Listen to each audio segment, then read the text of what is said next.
Hello all, uh, welcome to my channel.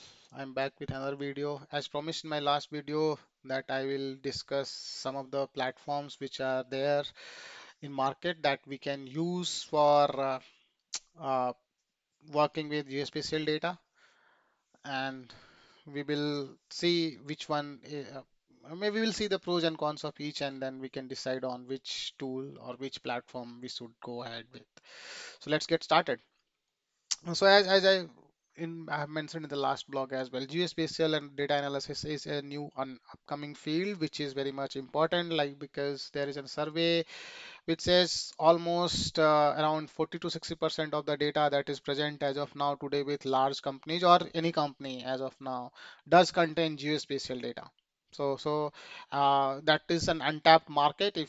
If we build products around that, we can leverage the data more in and build systems which are more data oriented. So hence there is an need for frameworks or platforms which allows us to work with uh, geospatial data. And the philosophy that I believe is, instead of making siloed environments where geospatial data sits into a different database and the normal tabular data or business data is sitting in some other place, like warehouses. If we keep it separate, then we will not get the full value of the data unless we can combine them together. And that's where we need a platform which works with both. In that sense, Spatial SQL from Databricks is something which comes into mind. And what it does behind the scene is it has a photo native runtime engine written in C++. It supports geometry and geography data, which is also supported in Parquet. This Spatial SQL is based on that design itself. Uh, Spatial SQL can import and export file formats like WKT, WKB, GeoJSON, and GeoHash. Uh, it supports artery indexing. So I had mentioned there are two different types of indexing mechanism that is there. Artery is there, quadtree is there. So one of the mechanism which is supported as of now in Spatial SQL is artery. Then it has six spatial predicate push down optimizations. Like when you say, whenever we are saying some, let's say you are working with Spark. So when you say where or join, so that gets pushed down to the source. Similarly, there are six spatial predicates that can be pushed down as of now in Spatial SQL in Databricks. That allows us to filter data as early as possible to process on the relevant data or the data which is of use for us. Then this Spatial SQL also supports spatial shuffle as my and spatial joins. The reason this is important is, in if you- we I come from a Spark background where we have shuffle and joins to uh, terms which are heavily used, where shuffle is data transfer between executors. That is done because one executor needs the data of other executors. Same way, in during the distributed spatial analysis, we need to shuffle data, and hence we need special serialization mechanism and also data transfer mechanism for spatial data because it requires special handling. So Databricks does support spatial shuffle and high performance spatial joins. It has 35 plus S3 APIs. S3 is an indexing API from Uber. So it supports 35 plus S3 APIs, and also it supports 80 plus spatial SQL functions. Then it is because we can build on top of data lake, or let's say iceberg. If we do, then we have option of choosing if we choose to work with GeoParquet, which has support for iceberg, so then we can create iceberg plus GeoParquet lakehouse as well in Databricks. And also this gives an opportunity to unify the whole platform. Like we can have streaming from Spark structure streaming, we can have real-time event sourcing using Wherobots, we can have tabular data like Spark or any other data, we can have spatial data using geography and geometry data types, and then we can use or ML capability of Databricks powered by ML workflow, and we can create everything and plug it the Unity catalog to make the whole system work as one unit. So this allows us to work alongside the spatial data.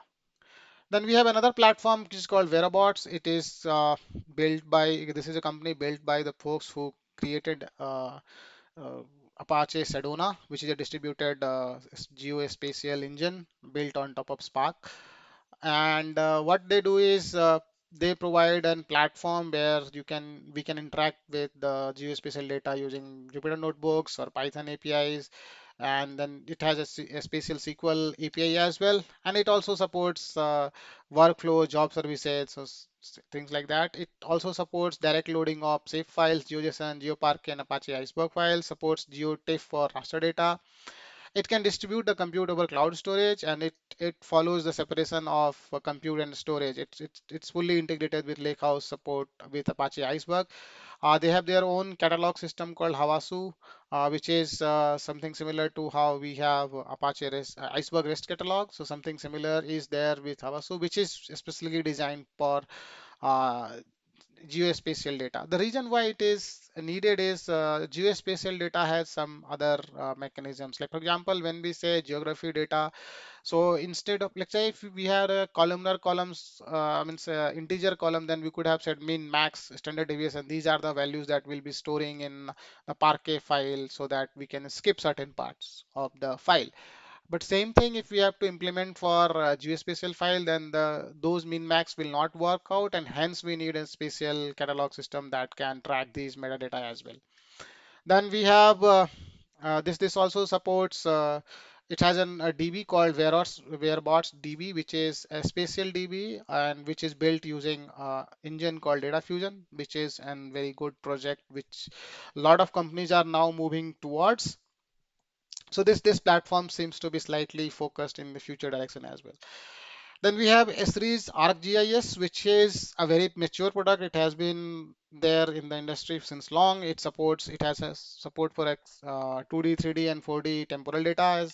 It has an own engine called GeoAnalytics engine that works with PySpark, and we can leverage to process data in distributed fashion.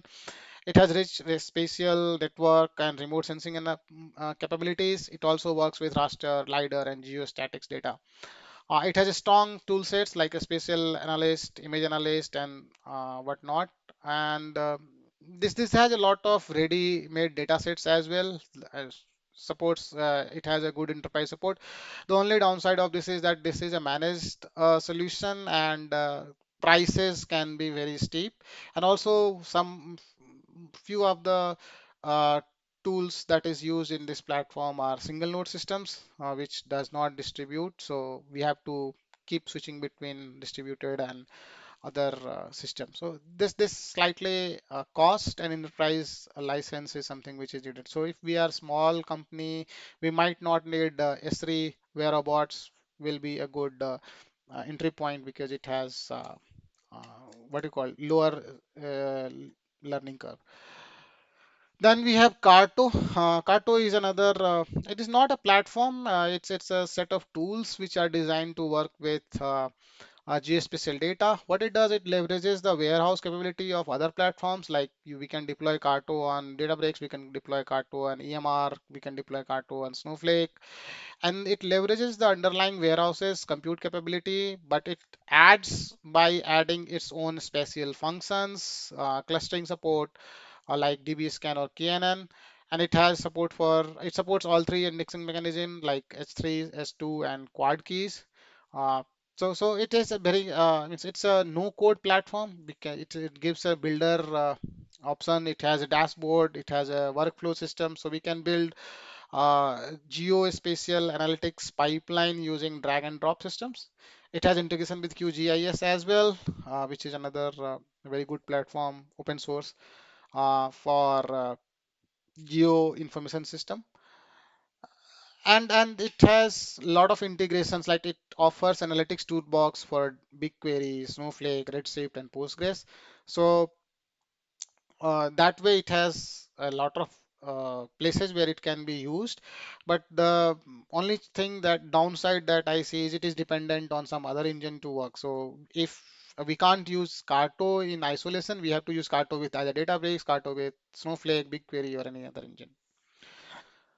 Uh, BigQuery and Snowflake, these are two well-known uh, what you call warehouse systems, which has native support now for geographic data. So BigQuery supports geography only, while Snowflake supports both geography and geometry data types. BigQuery supports direct loading of WKT, WKB, or GeoJSON data types. It has its own SQL dialect called Google SQL for and geography functions. But again, Google's BigQuery can be extended with Carto's toolbox to work as means it will offer some UDFs functions, and we can use its build UI based builder component to create workflows running on BigQuery. On the other hand, Snowflake, it has a lot of specialized SQLs, which is native in its nature. They are written in C++, same way as Snowflake's warehouse engine is. And it supports S3 hierarchical, I mean, S3 indexing, same way as Carto does. And also this Snowflake can also be extended with the capabilities of Carto. Even we can use Sedona Snow, which is a project from Wherobots, which they have provided 80 plus SQL special functions which were written in Sedona now ported to Snowflake as well. So if we integrate it with Sedona Snow, we can even augment the capabilities of Snowflake in terms of geo spatial data analytics. There are some other companies as well like Heavy AI, which is a GPU or hardware accelerated support for geo spatial data, but it is very costly. So I'm not discussing that with a great deal. So in summary, if we have requirement, like if we are already on any platform like Databricks, then Spatial SQL is something we can look at with integration with Carto or Sedona Snow, sorry, Sedona. Or if we are already with Snowflake, then we can use Snowflake's ability. And if we don't have all those things, we are starting fresh, then Wherobots is a good entry point because it has the smallest learning curve, and it has all the integration. It supports all the packages which are there needed for uh, geospatial analysis. But if we want enterprise grade, and if we have money to buy the license and do engineering folks to support that, then ESRI or Kato can be a good option to look at. So this was it for this video. We'll connect in another video. Till then, have a nice day. Enjoy your day. Thank you.